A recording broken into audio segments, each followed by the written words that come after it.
infelizmente muitos médicos fazem aquilo que eu digo e não aquilo que eu faço. Exatamente.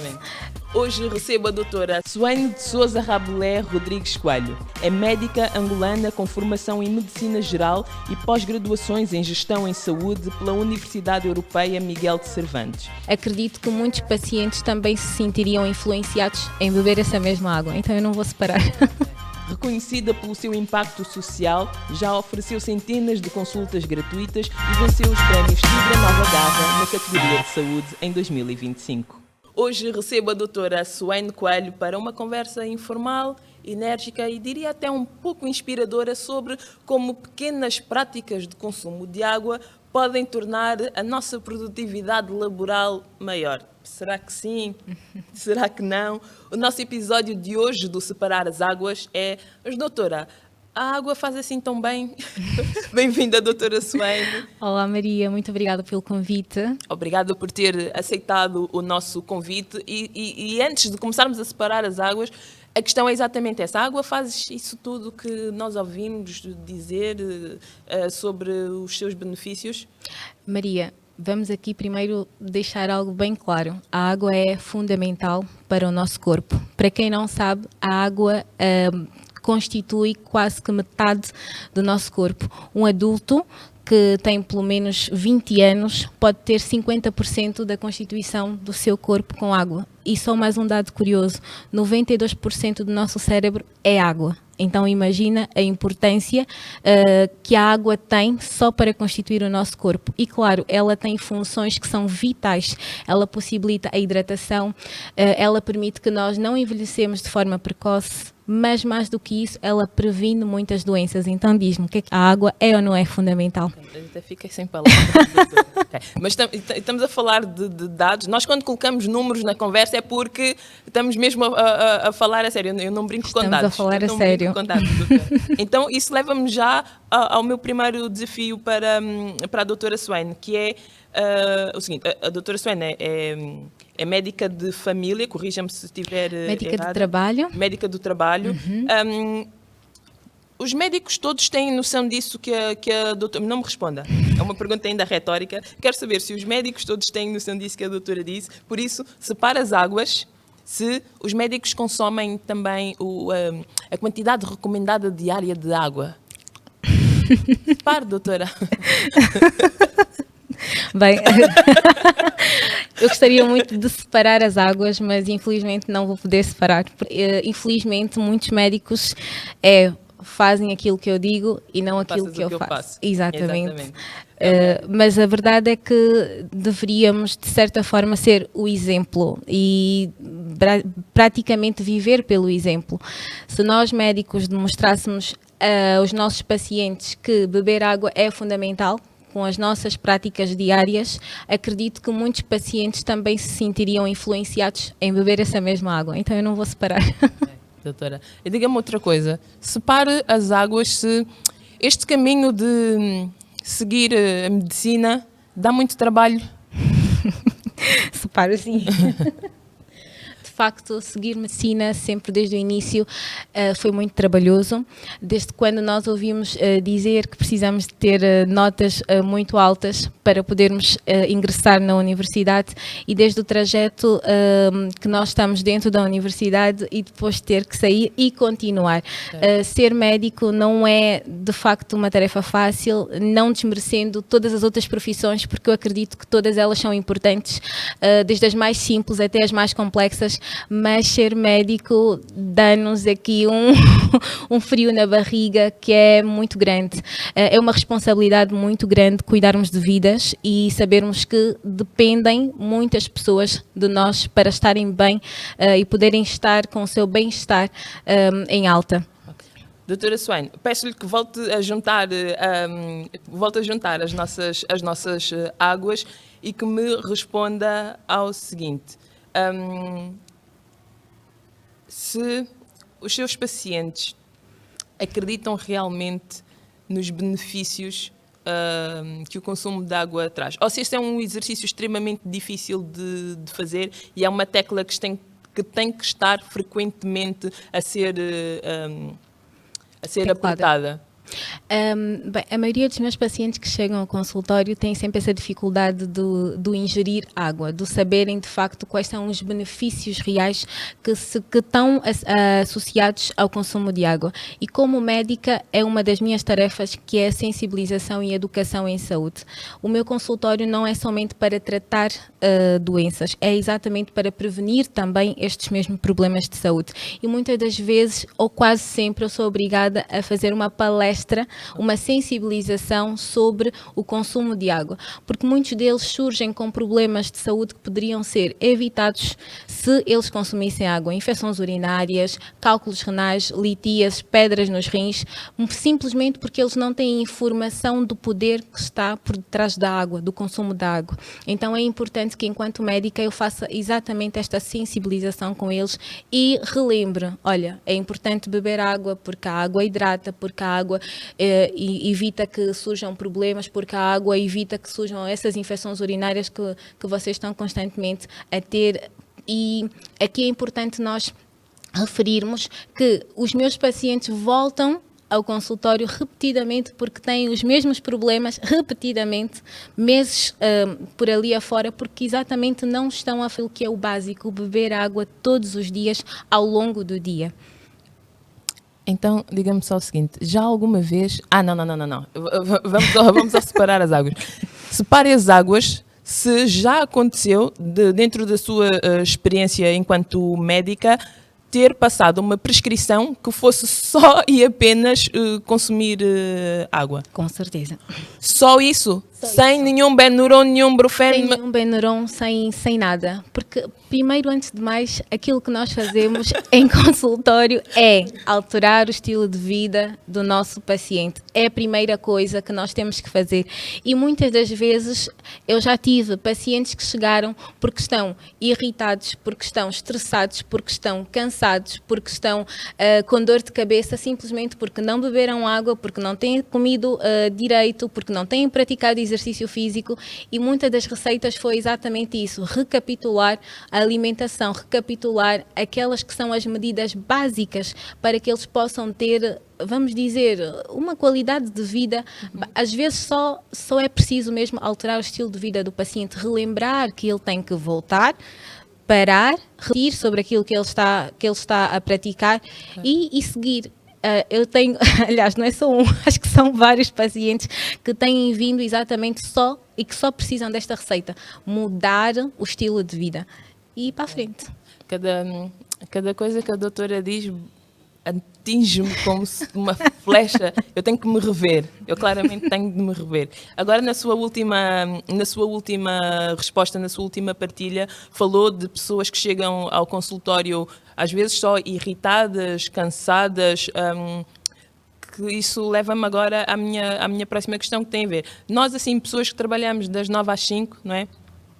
Temos um trabalho ou um emprego, somos assalariados. A água, para este caso específico destas pessoas, a água ou o consumo de água pode, portanto, também ajudar a nós conseguirmos tolerar com mais facilidade aquele colega chato? Sim. Ou aquela colega chata? Sim. Incluindo claro. os chefes? Incluindo os chefes. Okay. Os chefes também estão dentro daquilo. Pronto, porquê que eu digo que sim? Porque, de facto, por trás de consumir água, muito mais do que prevenir doenças, também a água nos ajuda a nós termos mais energia, nos ajuda a nós a estarmos mais preparados para as atividades do nosso dia a dia. É verdade e é facto que todos nós aqui trabalhamos e sabemos que temos um cansaço extremo que vem por detrás do nosso trabalho. Mas consumir água e manter uma alimentação saudável também ajuda a conseguirmos encarar melhor as nossas atividades diárias do nosso trabalho. Doutora, pode só juntar novamente Posso, sim, as águas, por favor? Eu quero perguntar-lhe o seguinte. Separe as águas, se a doutora consegue medir a produtividade de uma pessoa pela cor da urina. não vou separar, porque, Ok. porque cientificamente não consigo. Mas é pena. Mas é pena, porque na verdade, através da cor da urina, a cor da nossa urina consegue dizer-nos muita coisa. E se a urina está mais escura, eu posso pensar que no caso o meu paciente está a ingerir pouca quantidade de água, que é exatamente um dos sinais que nós temos para ver, para além da sede, da boca seca, esse estado mental mais cansado. Eu também consigo ver pela quantidade e pela cor da urina que o meu paciente está a ingerir pouca quantidade de água e que, de certa forma, ele está a prejudicar a sua saúde não ingerindo exatamente a quantidade de água suficiente. Ok. Se umas gotinhas de limão, se substituir, perdão, a água pelo chá, se fizer um iced tea, um chá gelado, eu tenho de manter a quantidade de água recomendada no formato ou na versão normal, ou são realmente substitutos todos estes que aqui referi, e se houver mais, até a doutora ajude, porque às vezes nós sabemos que a água não tem sabor, não é? Mas se calhar com um aditivozinho, não digo nada assim muito estimulante, né? Mas se calhar às vezes com um aditivo ou com algo que possa dar alguma cor sem ser um malefício para a nossa saúde, se calhar poderia ser uma forma mais fácil de pessoas como eu, que não são exemplo, conseguirem então chegar a este objetivo do consumo recomendado. Na verdade, nós temos de facto um objetivo de consumo recomendado, né? Para relembrar aqui, as mulheres 1,5 litro de água, os homens 2 litros. É diferente para as mulheres? É diferente na verdade, quanto o peso, a idade e o sexo. A quantidade de água que nós devemos ingerir varia consoante as características individuais de cada pessoa. Vamos aqui ensinar como é que a gente pode fazer o cálculo básico. Por cada quilo, cada pessoa deve ingerir 35 mililitros de água. Então, se nós formos calcular, eu vou falar no caso do meu, 66 quilos, eu devo consumir 2 litros e 31. 2 litros e 31. Estão a fazer os cálculos também? Espero que sim, porque eu também estou aqui a tirar as minhas notas. Então, para cada quilo que a pessoa tem, 35 mililitros de água. Aí nós vamos multiplicar o número de quilos que nós temos pelos 35 mililitros. Vai nos dar a ingestão mínima de água que nós devemos consumir por dia. A mínima. Agora, uma pergunta bem interessante. Temos muitas pessoas que não gostam de consumir água. A água não tem cheiro, a água não tem sabor, não tem assim aquele saborzinho gostoso. Para acompanhar na refeição, por exemplo, não é? E sim, é válido nós podermos dar sabor à nossa água, aromatizar a água. Há pessoas que põem limão, outros põem canela, outros põem pepino. Hortelã também pode. Não podemos esquecer que os alimentos têm as suas qualidades nutritivas e, claro, nós podemos adicionar alguns alimentos à nossa água. Sumos naturais queremos, se bem que os sumos naturais nós temos que ter atenção por causa do açúcar, embora seja natural, né? Frutose. Para quem não quer engordar tanto, né, temos aqui quantidades específicas que depois, com a ajuda de um médico, devem ter o controle. Mas sim, podemos tomar sumos naturais, podemos tomar chás, dependendo daquilo que o objetivo que nós queremos, não é? Nós podemos pôr o chá verde, nós podemos pôr o chá preto, sempre com a ajuda do nutricionista nós conseguimos, de facto, escolher aquilo que é certo para nós. E claro, nós vamos descontar nesta quantidade de água que nós vamos ingerir, ou que nós temos que ingerir ao longo do dia. Por exemplo, eu se não gostar de beber água tal como ela é, eu posso optar por beber chás, que é o que eu faço. Pronto, eu bebo chás ao longo do dia e o recomendado... Pode pôr uma erva príncipe? Pode pôr aquilo que for mais agradável para si, ok? Porque normalmente nós escolhemos sempre consoante a nossa própria condição de saúde.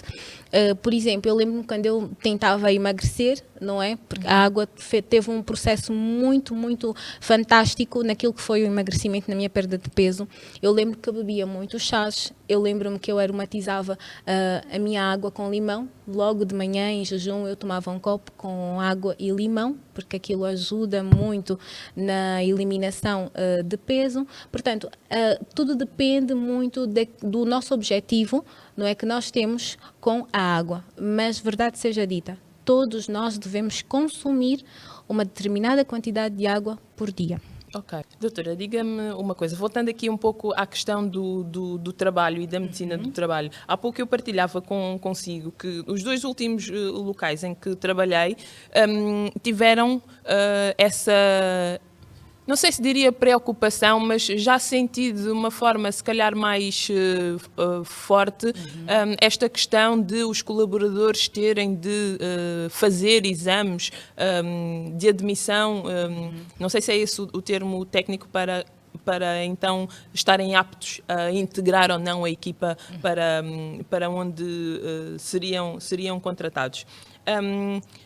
Dentro desta questão da medicina do trabalho, aquilo que lhe gostava de colocar, então, é claramente dentro dos exames que são feitos, portanto, o consumo de água, e se calhar isto leva-nos também ali outra vez à questão da urina, não sei, já não me lembro se... Tem exame de urina no... Tem. Ok. Quanto mais água eu consumir sem ser por obrigação, se calhar mais facilmente eu poderei estar apto ou não a ser contratado por uma empresa. Às vezes as skills técnicas não são o suficiente para nós estarmos aptos, não é? Exatamente. Primeiro esclarecer, né, a medicina do trabalho é uma área da medicina, uma especialidade bem nova, vamos dizer assim, não no mundo todo, mas estou a dizer mais para Angola, e para quem nos está a acompanhar, a medicina do trabalho, o médico do trabalho é aquele médico que é responsável por nos dizer se o colaborador está apto mentalmente, fisicamente para trabalhar, e existem de facto exames que nós vamos solicitar na entrada, ao longo do período em que o trabalhador está a trabalhar e até mesmo na sua saída. Okay. Porquê? Porque nós precisamos de controlar como é que este trabalhador entra na empresa, porque nós não podemos nos esquecer que podem surgir as doenças ocupacionais, que são aquelas doenças que surgem com o trabalho, com o realizar de certas atividades, podem surgir essas doenças. Então é importante nós conseguirmos controlar o trabalhador, a saúde do trabalhador, e conseguir dar um parecer à empresa, não somente para a empresa, mas também para o próprio colaborador. Okay. A urina é, de facto, um dos exames primordiais que não falta. Mas a urina diz-nos, eu sei que a doutora já falou sobre isso, mas a urina diz-nos exatamente o quê, para além de eu saber se a pessoa consome muita água ou pouca? A urina, o exame de urina, o exame laboratorial, ela dá-nos quase tudo. Para além dela dar-nos a cor, ela diz-nos se ela está turva ou se está transparente. Primeira coisa, okay. Se eu verificar uma urina que está turva, ou seja, que eu não consigo verificar o que está para baixo dela, já é um sinal de possivelmente uma possível infecção. Ou seja, atenção. Atenção, é ouvir e tirar notas, não é? E ver se está mesmo tudo bem aí nas situações em casa. No exame da urina, Maria, tu ainda consegues ver algo bem transparente. Estou grávida. Também. Mas mais do que isso, tu consegues saber se tens bactérias, se tens fungos, se tem açúcar, se tem proteínas, e cada um desses dados vão nos dar uma informação diferente. Por exemplo, se tu encontrares proteína na urina de uma pessoa, podemos certamente suspeitar que essa pessoa pode ser diabética. E não está lá explicitamente a dizer que ela é diabética. Se encontrares açúcar, também podes pensar que esta pessoa possivelmente possa ser diabética. Podes encontrar sangue também, e não estou a falar só das mulheres. Na urina de muitos homens também podes encontrar sangue. Então, todos esses dados nós vemos simplesmente numa colheita de urina. Okay. Isso nos possibilita nós podermos dizer se este trabalhador deve ser acompanhado ou fazer o seguimento por alguma outra especialidade. Porque o nosso objetivo, enquanto médicos, é detectar que temos ali um problema e depois encaminhar para as diferentes especialidades que depois dão o seguimento. E claro, a empresa fica a saber qual é que é o diagnóstico? Não. Não é correto, a empresa não tem acesso ao diagnóstico do paciente. O diagnóstico do paciente ou do trabalhador é dado ao trabalhador. Então. A empresa, os recursos humanos, o que tem é acesso a se ele está apto ou não, se precisa ou não de mudar de área, porque nós também, consoante os exames que vamos fazendo, conseguimos dizer se aquele trabalhador pode continuar naquela área de trabalho ou se precisa de trocar de área por causa do tipo de trabalho que ele realiza. Okay. Então, os exames admissionais e todos os exames que nós fazemos, eu digo que são assim ferramentas poderosas que nos permitem, nós controlamos a saúde do trabalhador. Ok. Doutora, separe as águas se considera que nas avaliações de desempenho laborais, portanto, das empresas, os colaboradores deveriam ser punidos caso não bebam a quantidade de água recomendada. Rápido. Deviam. Okay. Na verdade, quando eu recebo os trabalhadores em consultório, o maior dos problemas deles são as infecções urinárias e problemas renais. E eu pergunto, mas bebe água? Sim, bebo. Mas qual é a quantidade de água que bebo? Não, eu ando com uma garrafa, mas bebo mesmo. Bebo. Mas quantos golinhos? Sim. Ai, sabe, é que às vezes eu não consigo. E lá depois vem aquelas histórias todas. Uhum. Mas a verdade é que eu separaria, sim senhora, porque nós temos muitos trabalhadores que dizem que fazem, mas na verdade não fazem. E também temos muitas empresas que não têm ali à disposição a água certa, a água potável para os seus colaboradores e muitas das vezes dificultam a que eles consigam também consumir água, porque nós sabemos que em meio onde nós estamos, não é? É muito difícil muitos dos colaboradores terem acesso à água potável.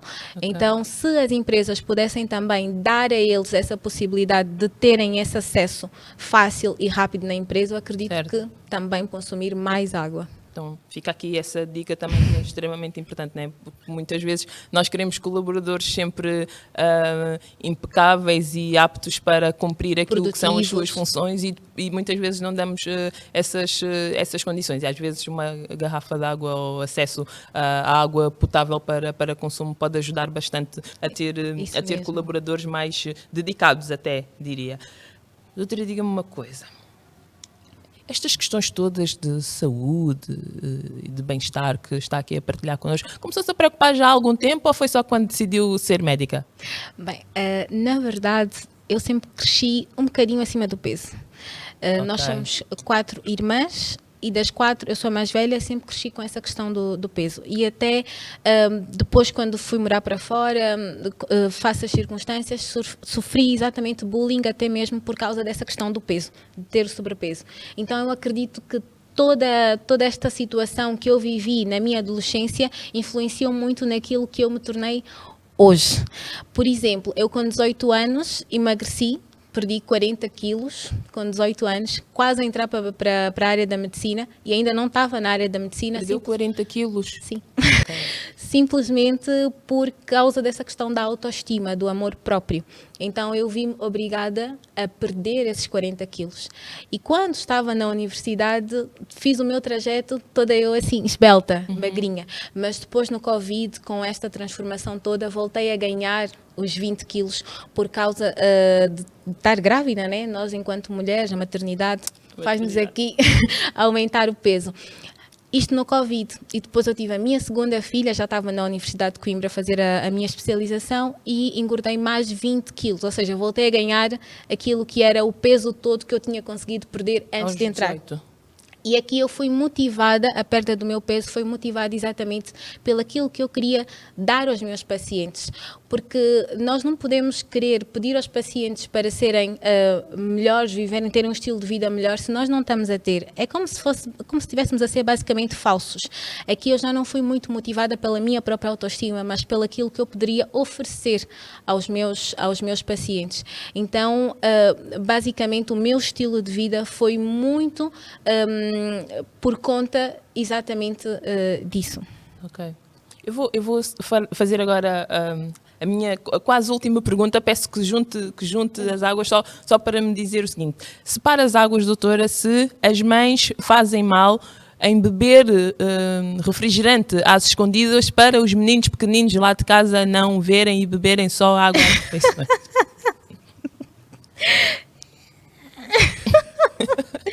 E quem diz beber refrigerantes diz consumir outras coisas, as escondidas dos filhos. Sim. Eu não vou separar, porque eu também às vezes faço. Eu também às vezes faço isso, porque eu acho que nós queremos passar para os nossos filhos aquilo que é o verdadeiro, aquilo que deve ser feito, e muitas das vezes nós não conseguimos porque temos exatamente que fazer isso, esconder deles aquilo que não é a ideia ou o que é o real que nós queremos transparecer. Então eu não vou separar as águas.